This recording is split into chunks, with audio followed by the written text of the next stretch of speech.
Hey, what up ladies and gents, it's your favorite Asian robot right here, and one day I will be your favorite content creator for Synced. Alright, no stop until they recognize me. That being said, I'm here today to give you the best settings that I have for Synced. People have been asking me what are my settings I've been using, while streaming it because it looks really good and everything like that. I'm going to tell you very honestly that because I stream from a single PC, obviously, I'm a budget streamer. You can see that by me having like no stream lights and sitting on a patio chair. Okay, my budget ass doesn't have a lot more to do, so I only have one PC, and because of that, I tend to limit the settings that I use on all video games.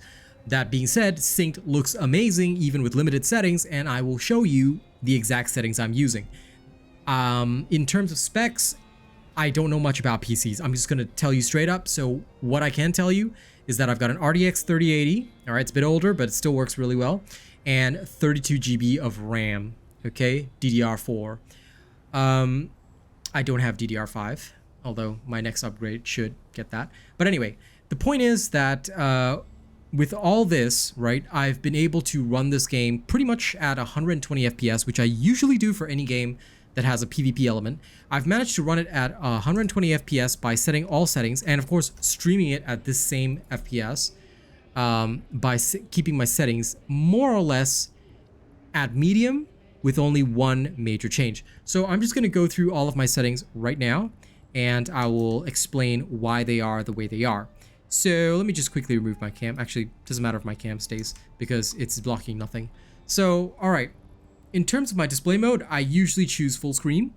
This is because the borderless window mode can usually cause some problems.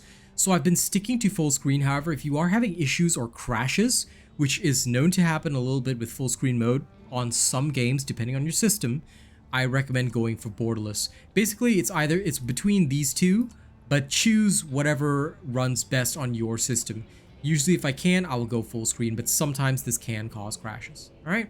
So I've been playing it in full screen. I plan on doing a stream testing borderless tomorrow, but either one, choose whichever is best for you. Okay. Resolution, please set it to your monitor's resolution. FPS, okay. If you have trouble with 120 frames, you go down to 60. I don't recommend 90 unless you are not streaming. If you're not streaming this game, 90 would be a very, very good choice, just so you know. But not all monitors work well with this. In general, I try to choose a multiple of 60. So 60, 120, 240, this kind of thing. So for me, with my current monitor, I've set my refresh rate to 120. I usually try to match the refresh rate or go half of the refresh rate, which is in this case 60 FPS, because my refresh rate is 120. This helps you avoid screen tearing, okay? And you do not want screen tearing. That is the worst experience ever. Okay, if you don't know what it is, you can Google it and find out. But basically, for me, I've been playing at 120 FPS with these settings. Like I said, if you struggle, go down to 60, okay? Try not to go to 90. Whether you stream or not, that is still recommended, but you can do 90 if you do not stream. Okay, never do 90 if you stream, because you will have a very weird looking stream. Frames will get skipped. It just gets to be quite a mess sometimes.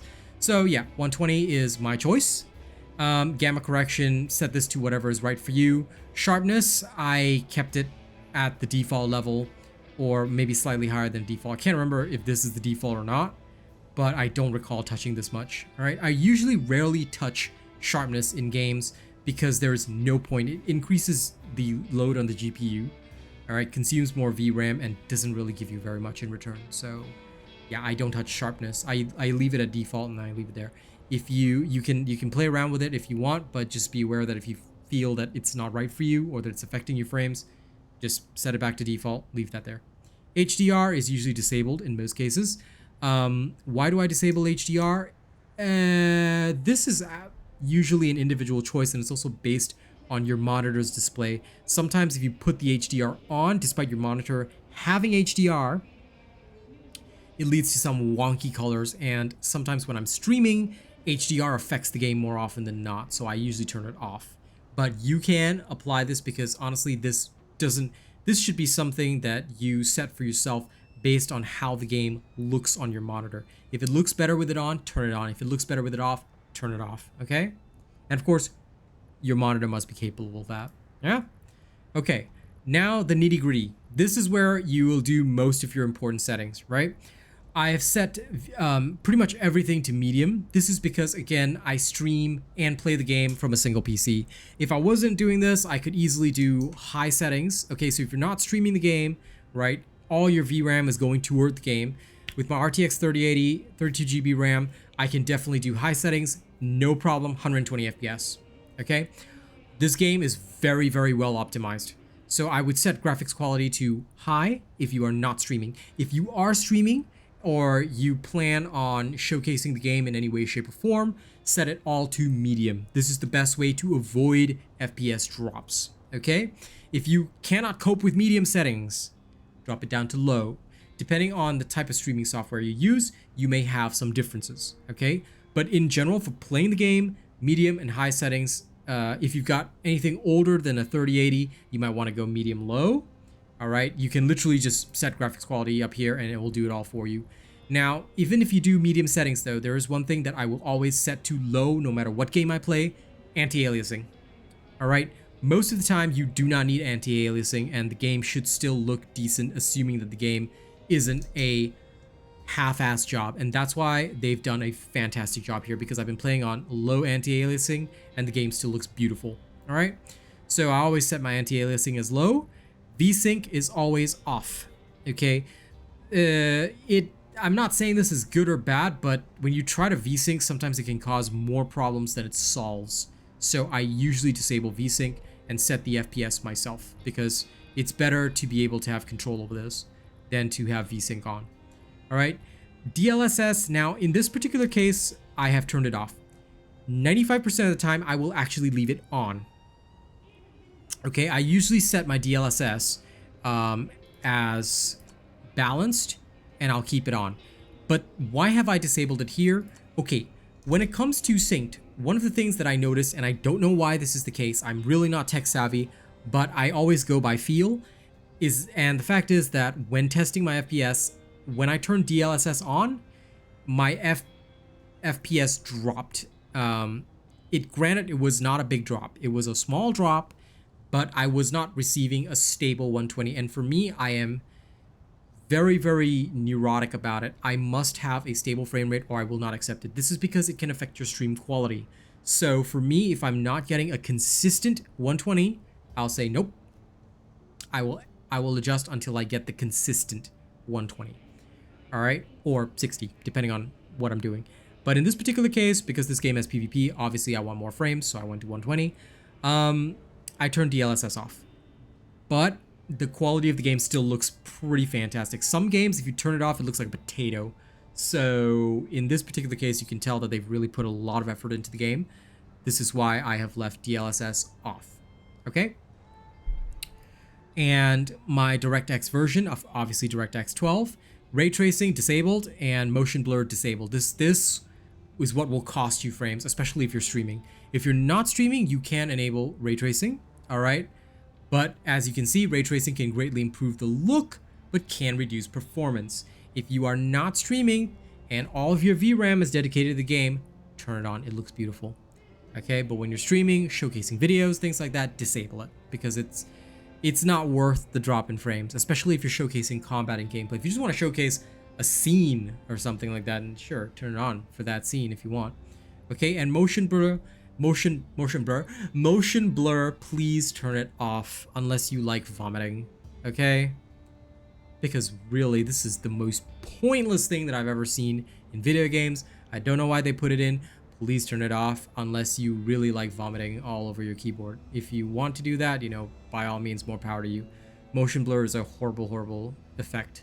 Never use it. I'm glad there's no chromatic aberration for me to turn off, and no camera shake either, because all of those would be disabled anyway. All right, that is literally it for my settings, and this is how I've been playing the game and having it look like this, with a stable 60 FPS no matter where I go. All right, the game looks beautiful enough, and this is all medium settings. All right, you set it to ultra with, like, if you've got the RTX 40 series, yeah, go set it to ultra and just have a blast, okay? Especially if you're not streaming. This game is beautiful. All right. Thank you very much. These are my pro settings for synced and my explanation for my settings. If you guys enjoyed this video, don't forget to like, share, and subscribe. And of course, I'll have more synced content for you coming out very soon. Okay? Thank you very much for enjoying this video. And now, before we go, as we always do, I thank my top supporters. Let me share some love for them right now. Okay?